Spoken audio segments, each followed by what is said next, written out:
मैं Ejaz Hussain all Ladakh pharmacy association president आज लद्दाख से बोल रहा हूँ। आज यहाँ पे यूटी एडमिनिस्ट्रेशन इस्टेब्लिश होने के बाद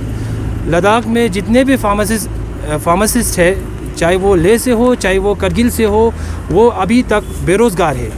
क्योंकि उनका अभी तक रजिस्ट्रेशन बिल्कुल हुआ ही नहीं है। क्योंकि पहले हमें जब यूटी बनने से 2019 से बिफ़ोर हमें रजिस्ट्रेशन होता था, क्योंकि हम जे.एन.के काउंसिल के अंदर आते थे, तो हम उस टाइम पे जे.एन.के काउंसिल के कंसिडर करके हम रजिस्ट्रेशन कर सकते थे। लेकिन अभी यूटी होने के बाद ना हमारे पास फार्मेसी काउंसिल एस्टेब्लिश है, तो उसके वजह से हमें 3 साल से अभी तक हमें रजिस्ट्रेशन नहीं हुआ है। तो इसी वजह से हमें बहुत सारी तकलीफ़ें हमें जूझना पड़ रहा है, क्योंकि रजिस्ट्रेशन के बिना ना हम जॉब के लिए अप्लाई कर सकते हैं, ना हम अपना कोई पर्सनल अपना बिज़नेस सेल्फ बिज़नेस भी खोलेंगे, वो भी नहीं खोल सकते हैं। तो हम यूटी एडमिनिस्ट्रेशन से यही अपील करते हैं कि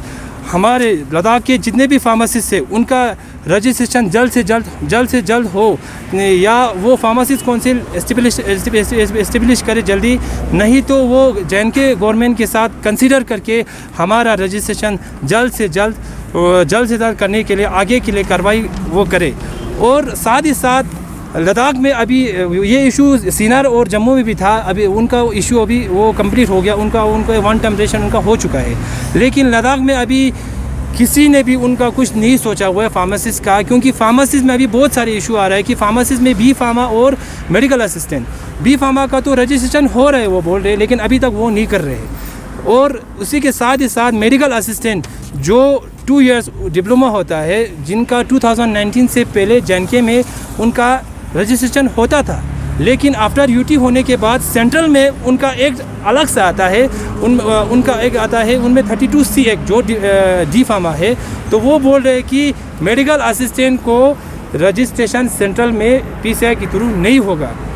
तो अगर ऐसा होगा तो फिर लद्दाख में जितने भी केमिस्ट शॉप है वो तो मेडिकल असिस्टेंट के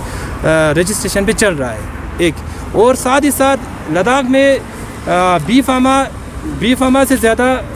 मेडिकल असिस्टेंट बहुत सारे हैं, कम से कम 500 मेडिकल असिस्टेंट है। तो अगर उनको रजिस्ट्रेशन नहीं होगा तो उनको क्या स्टेटस दिया जाएगा, मेडिकल असिस्टेंट को क्या स्टेटस दिया जाएगा? पहले तो उनको वो स्टेटस था कि उनको फार्मासिस्ट कहते थे, उनको 2 ईयर एक्सपीरियंस होगा तो वो रजिस्ट्रेशन होता था उनका, वो अपना शॉप खोल सकते थे, वो जॉब भी कर सकते थे। तो अगर ऐसा होगा तो ये जितने भी बच्चे हैं वो बेरोज़गार हो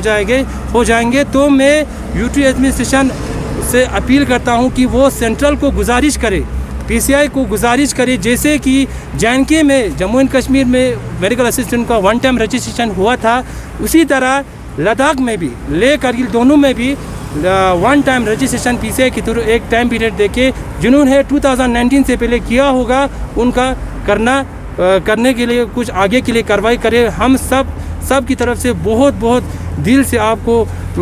गुजारिश करते हैं। और साथ ही साथ यूटी एडमिनिस्ट्रेशन को और ये भी कहना चाहता हूँ कि या तो हमें फार्मासिस्ट काउंसिल जल्दी से जल्दी एस्टेब्लिश करके कोई टाइम पीरियड दे दे, नहीं तो हमें इतना वेट नहीं कर सकते, क्योंकि हमारा एज, कुछ बच्चों का एज लिमिट भी हो रहा है। और अभी एक और इशू भी आ रहा है कि 2019 में मेडिकल असिस्टेंट उनका रजिस्ट्रेशन था, अब उन्होंने उसी के हिसाब से दुकानें लिए थे, उन्होंने पैसा डाला हुआ है, इन्वेस्ट किया था उन्होंने, चाहे जितना भी था। अगर अनएम्प्लॉयमेंट को इतना इन्वेस्ट करके ना उनको वहाँ से ग्रोथ आ रहा है, तो हम कहाँ जाए? तो हम इसीलिए अपील करते हैं कि हमारा रजिस्ट्रेशन जल्द से जल्द हो, या तो हमारा रजिस्ट्रेशन जे.एन.के गवर्नमेंट के साथ कंसिडर करके जल्दी से जल्दी किया जाए,